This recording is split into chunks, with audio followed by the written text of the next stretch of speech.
الحمد لله والصلاة والسلام على رسول الله وعلى آله وصحبه ومن والاه وبعد. أعوذ بالله من الشيطان الرجيم. بسم الله الرحمن الرحيم. كنتم خير أمة أخرجت للناس تأمرون بالمعروف وتنهون عن المنكر وتؤمنون بالله. صدق الله العظيم وبلغنا رسوله النبي الكريم ونحن على ذلك لمن الشاهدين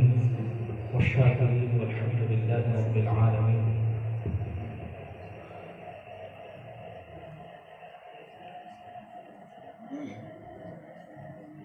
اللہ جل وعلا کی حمد و ثنا اور اس کے پیارے حبیب النبی ہمارے تمام دکھ اور دردوں کے طبیب محمد عربی صلی اللہ علیہ وسلم کی جناب میں درود و سلام پیش کرنے کے بعد السلام علیکم ورحمۃ اللہ وبرکاتہ.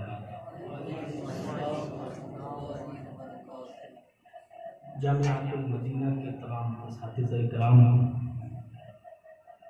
اور تمام طلباء،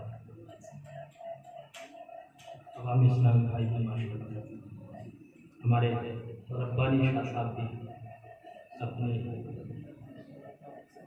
ضیاء پاشیوں سے ہم سب کو مشرف کر رہے ہیں. اللہ پاک ہم سب کو سید غوث اعظم رضی اللہ تعالیٰ عنہ کے فیضان سے مالا مال فرمائے. آج کی یہ محفل حضور سیدنا غوث اعظم رضی اللہ تعالیٰ عنہ کی عرس مبارک کی خوشی کا جشن ہے، اور یہ الحمدللہ جشن غوث الورا سے موسوم ہے. آپ سب کو اس سید غوث اعظم بہت بہت مبارک. اللہ تبارک و تعالیٰ حضور غوث اعظم رضی اللہ تعالیٰ عنہ کا صدقہ ہم سب کو عطا فرمائے. خطبے کے بعد جس آیت مقدسہ کی تلاوت کا شرف حاصل ہوا اس پر کچھ گفتگو کی جائے. اس سے قبل بارگاہ رسالت نام صلی اللہ علیہ وسلم نے دین اسلام کا نذرانہ پیش کرتے ہیں. پڑھیے اللہم صلی وسلم وبارک علی سیدنا محمد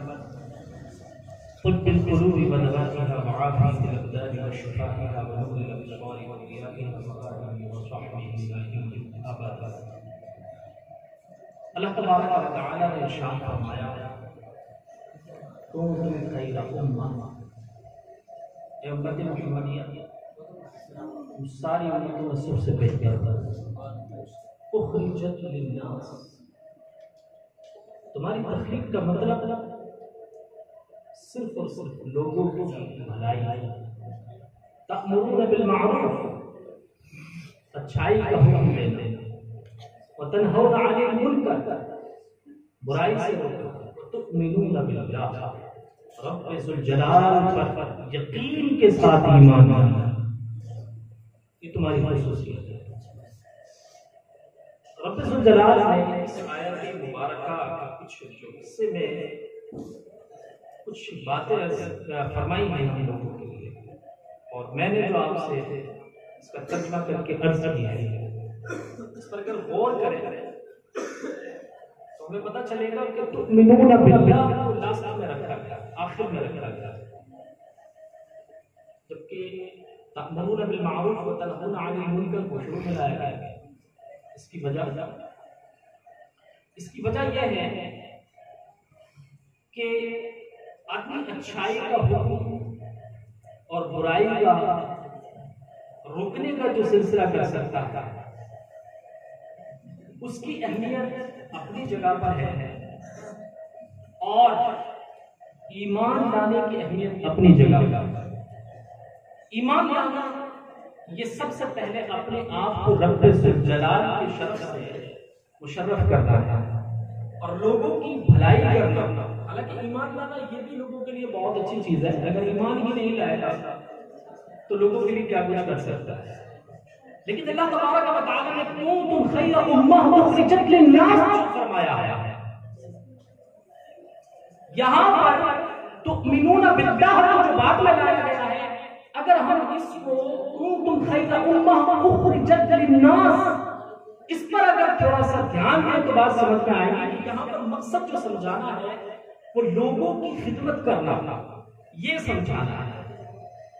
اس تناظر میں اگر ہم حضور سیدنا غوث اعظم رضی اللہ تعالی عنہ کی کرامات کو دیکھیں تو حضور غوث اعظم کی کرامات صرف بیان کرنے کی حد تک نہیں رہے گی، بلکہ اس کے پیچھے چھپے ہوئے درس سے ہمیں یہ پتہ چلے گا کہ حضور سیدنا غوث اعظم نے جو کرامتیں دکھائی ہیں وہ صرف کرامات کی حد تک نہیں، آپ کی عظمت کو بیان کرنے کی حد تک نہیں، بلکہ اس کے پیچھے چھپے ہوئے درس کو بیان کر کے امت کو اس راہ پر لانے کے لیے بھی بیان کرنی چاہیے کہ جناب والا کنتم خیر امہ اخرجت للناس، یہ حضور غوث اعظم کی کرامتیں بیان کرنے کی حد تک نہیں، بلکہ لوگوں کو صحیح راستے پر لا کر کے ان کو اچھے طریقے سے بیان کر کے ان کے کام آنے کے لیے۔ جیسے ایک مثال میں آپ کو دیتا ہوں، میرا آج کا بیان یہی ہوگا کہ حضور غوث اعظم رضی اللہ تعالی عنہ کی جو کرامتیں ہم نے صرف ان کی عظمت کو بیان کرنے کے لیے، جس سے ہمارے عام مقررین، عام خطبہ یہ درس دیتے نظر آتا ہے کہ حضور غوث اعظم کا مقام بہت اونچا ہے۔ اس میں میں آپ کو اس پر سچی بات تو یہ ہے کہ حضور غوث اعظم کی کرامتیں نہ بھی بیان کی جائیں تو حضور غوث اعظم کا یہ ایک پورے شعر کا مصرع درست العلم حتی صرت قطبا، یہ ایک مصرع آپ کی یاد کے لیے کافی ہے، ایک مصرع میں علم دین حاصل کرتا رہا یہاں تک کہ قطبیت کے مقام پر پائے، ایک مصرع کافی ہے آپ کی عظمت کو بیان کرنے کے لیے۔ لیکن ہماری خطبہ اور ہماری قوم کے اندر جو بیان ہونے والی کرامتیں صرف آپ کی عظمت کو بیان کرتے ہیں، حالانکہ آپ کی کرامتوں کے پیچھے چھپے ہوئے درس کو اگر دیکھا جائے تو وہ ہمارے لیے ایک سبب درس بھی ہے، باعث درس بھی ہے۔ مثلا میں آپ کو ایک مثال دیتا ہوں، کرامت سناتا ہوں۔ حضور غوث اعظم کی بہت ہی مشہور کرامت ہے کہ حضور سیدنا غوث اعظم رضی اللہ تعالی عنہ کی بارگاہ میں ایک مرتبہ کچھ لوگ آئے اور آ کر کے کہنے لگے حضرت آپ کی دعوت ہے۔ تھوڑی دیر کے بعد ایک اور شخص آ گیا، دعوت ہے۔ تھوڑی دیر کے بعد میں اور شخص آیا۔ اس طریقے سے ایک وقت میں ایک دن میں ایک وقت کے لیے 70 دعوتیں 70 گھروں میں ہوئے۔ حضور غوث اعظم قبول کرتے ہیں، آپ نے منع نہیں کرتا، اور پھر ایسا نہیں کہ بس قبول کر لیا اور چھٹی، پھر گئے۔ اب لوگوں کو تو بڑا جو ہے شرف ملا، بولے یار سب نے بیان کرنا شروع کر دیا، آج تو حضور غوث اعظم کی ہم نے دعوت دی، بھائی ہمارے گھر تو آئے۔ اچھا، بولے بھیا ہمارے گھر بھی آئے، تمہارے گھر آئے تھے بھائی، میرے گھر بھی آئے، اس ٹائم پر اسی ٹائم آئے تھے۔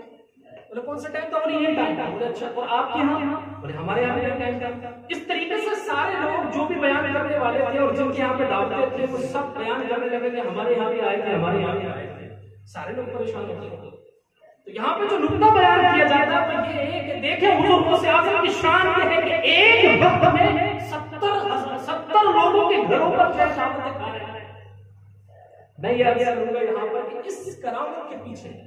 حالانکہ یہ کرامت ہے لیکن اس کے پیچھے بھی ایک درس ہے کہ لوگوں میری کرامت کو کرامت کی حد تک بیان نہیں کرنا، بلکہ اس کے پیچھے جو چھپا ہوا درس ہے وہ بھی بیان کیا گیا۔ لوگوں کی دعوت کو قبول کرنا یہ میرے نبی کی سنت ہے، میں نے ہر آدمی کی دعوت کو قبول کرا۔ اس سے بتانا یہ مقصود ہے کہ جو بھی آئے اس کی دعوت کو قبول کیا جائے، لیکن جو 70 لوگوں کے گھروں پر گیا اس سے یہ بتانا بھی مقصود ہے کہ جتنی استطاعت ہو اتنے ہی لوگوں کی دعوتوں کو قبول کیا گیا۔ یہ نہیں کہ دعوتیں قبول کرتے گئے، سب کے دلوں کو لگتے گئے اور پھر گئے تو صرف ایک آدمی کے ہاں، میرے یہاں پر غریب آیا میں نے اس کی دعوت کو قبول کیا، مالدار آیا اس کی دعوت کو قبول کیا، جو بے شخص آیا اس کی دعوت کو قبول کیا، اور جب کھانے کا وقت آیا تو میں سب کے گھر پر جا کر بتا دیا کہ میں صرف غریبوں کی دعوتوں کو قبول نہیں کرتا ہوں، بلکہ میں امیروں کی دعوتوں کو قبول نہیں کرتا ہوں، میں غریبوں کی دعوتوں کو قبول نہیں کرتا ہوں اور ان کے گھروں پہ جاتا بھی ہوں۔ یہاں پر ایک چیز ہے، کوئی کہے گا کہ وہ تو بالکل صحیح بات ہے، حضور غوث اعظم نے دعوت کو قبول کر لیا تو چلے گئے۔ دعوت کو قبول کر کے درس دینا تو سمجھ میں آتا ہے، لیکن اپنے پاس سے خرچ کر کے اس سے بھی تو کوئی درس ملے تو پتہ چلتا ہے۔ اس حوالے سے میں آپ کو بزرگوں سے آتا رضی اللہ تعالیٰ عنہ کی صرف کرامت کا پورا واقعہ بیان کرتا ہوں اور اس کے پیچھے کا ترس میں آپ کو عرض کروں گا، بلکہ آپ کو خود پتہ چل جائے گا۔ بزرگوں سے آتا رضی اللہ تعالیٰ عنہ کے وقت ایسا آیا، یہ دوران درس کا وقت ہے، یعنی درس کے زمانے کا وقت ہے جس وقت آپ علم دین حاصل کر رہے تھے۔ بزرگوں سے آتا رضی اللہ تعالیٰ عنہ بے انتہا بے تابی کے عالم میں، بہت زیادہ بھوک اور پیاس کے عالم میں پریشان ہو کر کے جب بھوک سے بیچارے ہو گئے، لاچار ہو گئے، اور آپ کی کمر مبارک سے آپ کی پیٹ کی کھال چپک گئی، ایسی کنڈیشن ہو گئی اور بہت زیادہ بے تابی کی حالت ہو گئی، آپ سے جب رہا نہیں جاتا تو آپ خود فرماتے ہیں کہ میں زمین سے چمٹ جاتا اور چمٹ کر کے کہتا بے شک سختی کے ساتھ ہی آسانی ہے، سختی کے ساتھ ہی آسانی ہے، تو مجھے کچھ سکون ملتا، لیکن بشر ہوں، اس لیے میں پھر ایوان کسرا کی طرف بڑھا کہ شاید وہاں پر کوئی کھانے کا انتظام ہو جائے اور کچھ مل جائے، میں وہاں جاتا ہوں اور جانے کے بعد دیکھتا ہوں کہ وہاں دور سے مجھے ایسا نظر آ رہا ہے کہ کچھ افراد پہلے سے ہی کھانے کی تلاش میں موجود ہیں، میں ان کو دیکھ کر واپس الٹے قدم واپس ہو جاتا ہوں کہ شاید میرے جانے کی وجہ سے ان کے کھانے میں کوئی حرج آ جائے گا، اس لیے میں واپس آ گیا۔ اور پھر میں جس مسجد میں درس حاصل کرتا تھا، بغداد کی جامع مسجد، وہاں پر آ کر بیٹھ گیا، ایک شخص کو دیکھتا ہوں کہ مسجد کی فنائے مسجد میں ایک کونے میں کھانا کھا رہا ہے، بھوک کی مجھے بہت شدت تھی، میں نے اس کو دیکھنا شروع کیا اور جب وہ کھانا کھا رہا تھا تو اس کی کیفیت جو بھی تھی کھانے کی وہ کھا رہا تھا، لیکن میری حالت یہ تھی کہ میں اس کو دیکھتا تھا جب وہ نوالے کو منہ میں ڈالتا، وہ لقمے کو منہ میں ڈالتا تو قدرتی طور پر ایک دم میرا منہ کھل جاتا اور مجھے قرار آ جاتا، میری یہ کیفیت تھی بھوک کی، یہ بے تابی اور یہ حالت تھی۔ اس حالت میں بھی بزرگوں سے اعظم نے کسی کے آگے ہاتھ دراز نہیں کیا ہے، دست دراز،